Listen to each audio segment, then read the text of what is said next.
Hi అండి, అందరికీ నమస్కారం. Welcome to my channel. ఈరోజు ఒక మంచి రెసిపీతో మీ ముందుకు వచ్చానండి. అదేనండి కప్పు స్టైల్లో స్నాక్స్.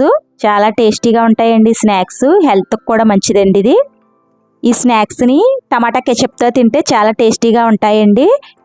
ఇప్పుడు ఈ స్నాక్స్ని ఎలా తయారు చేయాలో చూద్దాం. ఒక కప్పు గోధుమ పిండిని తీసుకోండి. నెక్స్ట్ ఈ గోధుమ పిండిలోకి చిటికెడు సాల్టు, 1 టేబుల్ స్పూన్ ఆయిల్ని వేసి వాటర్ పోసుకుంటూ మనం చపాతీ పిండికి ఎలాగైతే కలుపుకుంటామో అలా కలిపేసుకుని ఒక 10 నిమిషాలు పక్కన పెట్టేసుకోండి. ఇప్పుడు ఉడికించిన 2 కోడిగుడ్లను తీసుకుని ఇలా సన్నగా కట్ చేసి పక్కన పెట్టుకోండి. ఇప్పుడు స్టఫింగ్ తయారు చేసుకుందామండి. గ్యాస్పై కడాయి పెట్టుకుని 1 టేబుల్ స్పూన్ ఆయిల్ తీసుకోండి. ఆయిల్ అందులో పోసేసి 1 టేబుల్ స్పూన్ జీలకర్ర కూడా తీసుకోండి. జీలకర్ర ఫ్రై అయ్యేలోపు 1 ఉల్లిపాయని తీసుకుని చిన్నగా తరిగి పెట్టుకోండి. ఆ ఉల్లిపాయ ముక్కల్ని కూడా అందులో వేసేసి ఫ్రై చేసేయండి. ఈ ఆనియన్స్ పచ్చివాసన పోయే వరకు ఫ్రై చేస్తూనే ఉండాలండి. ఈ ఆనియన్స్ ఫ్రై అయ్యేలోపు 2 బంగాళదుంపల్ని ఉడికించేసుకుని నులిమేసుకుని పక్కన పెట్టుకోండి. ఆ క్లిప్పు మిస్ అయిందండి. ఇందులోకి కరివేపాకు ఉంటే కరివేపాకు కూడా వేసుకోవచ్చండి. ఈ ఆనియన్స్లోకి పాలకూర అయినా తోటకూర అయినా వేసుకోవచ్చండి. ఆకుకూరలు తినని పిల్లలు ఉంటారు కదండి, అలాంటి వారి కోసం ఇలా ట్రై చేసి చూడండి. అసలు ఆకుకూర వేసినట్టు పిల్లలకి తెలియదండి. నెక్స్ట్ ఇందులోకి 1 పచ్చిమిరపకాయని చిన్నగా తరిగేసుకోండి. పచ్చిమిరపకాయ బదులు క్యాప్సికం కూడా వాడుకోవచ్చండి. మీకు ఇష్టమైతే అలా కూడా ట్రై చేయండి. ఇప్పుడు ఇందులోకి మనం ముందుగా ఉడికించుకున్నాం కదండి బంగాళదుంపల్ని, ఆ బంగాళదుంపలని మెత్తగా నులిమేసుకుని ఆ పేస్ట్ని కూడా ఇందులో కలిపేసుకోండి. ఆనియన్స్, పచ్చిమిరపకాయలు, జీలకర్ర కూడా బంగాళదుంప పేస్ట్లో కలిసిపోవాలండి. ఇలా ఫ్రై అయితే సరిపోతుందండి. ఇప్పుడు ఇందులోకి 1 టేబుల్ స్పూన్ కారం తీసుకోండి. కారం బదులు ఎండుమిరపకాయ పలుకులు ఉంటాయి కదండి, అవి కూడా వేసుకోవచ్చు. నెక్స్ట్ ఇందులోకి మసాలాల పొడి వేసుకుందామండి. 1 టేబుల్ స్పూన్ ధనియాల పొడి, 1/2 టీ స్పూన్ పసుపు, 1 టేబుల్ స్పూన్ గరం మసాలా, చిటికెడు సాల్ట్ కూడా వేసి ఈ మసాలాలన్నీ బంగాళదుంప పేస్ట్లో కలిసిపోయేలాగా స్టఫింగ్ లాగా తయారైపోవాలండి. అలాగే 2 నిమిషాలు ఫ్రై చేయండి. ఇలా కలుపుకుంటూ ఫ్రై చేసుకోవాలండి స్టఫింగ్ని. మసాలాలన్నీ చక్కగా బంగాళదుంపకి కలిసిపోయేలాగా కలుపుకుంటూ ఉండండి.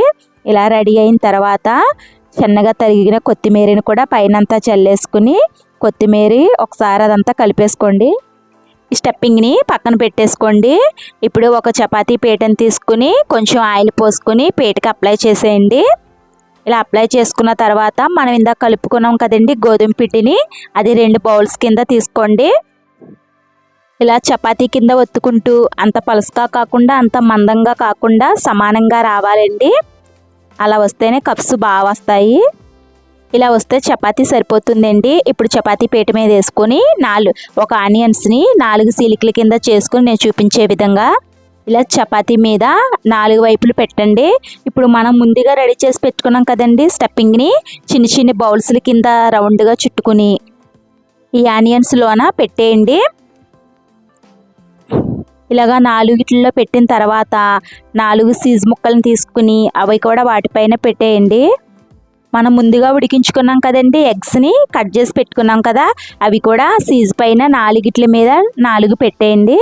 ఇప్పుడు ఇంకొక చపాతీని తీసుకుని వాటిపైన పెట్టేసి ఒకసారి అదంతా సదిరేసుకుని 1 గ్లాస్ తీసుకుని నేను చూపించిన విధంగా అలా కట్ చేసుకోండి. అలా కప్స్ కింద వస్తాయి. ఇప్పుడు వీటిని ఫ్రై చేసుకోవడానికి ఒక కడాయి పెట్టుకుని 1 టేబుల్ స్పూన్ ఆయిల్ తీసుకోండి.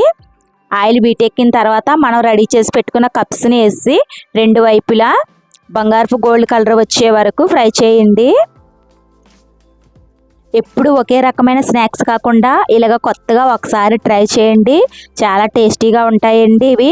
పిల్లలు స్కూల్ నుంచి రాగానే ఇలాగ వేడివేడిగా తయారు చేసి పెట్టండి, చాలా హ్యాపీగా తినేస్తారు. ఏనండి కప్ స్నాక్స్ రెడీ అయిపోయినట్టే. మీరు కూడా ఇంట్లో ట్రై చేసి ఎలా వచ్చిందో నాకు కామెంట్లో షేర్ చేయడం మట్టికి మర్చిపోవద్దండి. మరిన్ని వంటకాల కోసం మన ఛానల్ని సబ్స్క్రైబ్ చేసుకోండి, లైక్ ఇవ్వండి.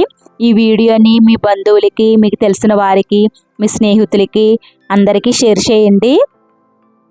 మళ్ళీ ఒక కొత్త రెసిపీ తోటి మళ్ళీ మీ ముందుకు వస్తానండి. అంతవరకు బాయ్ అండి.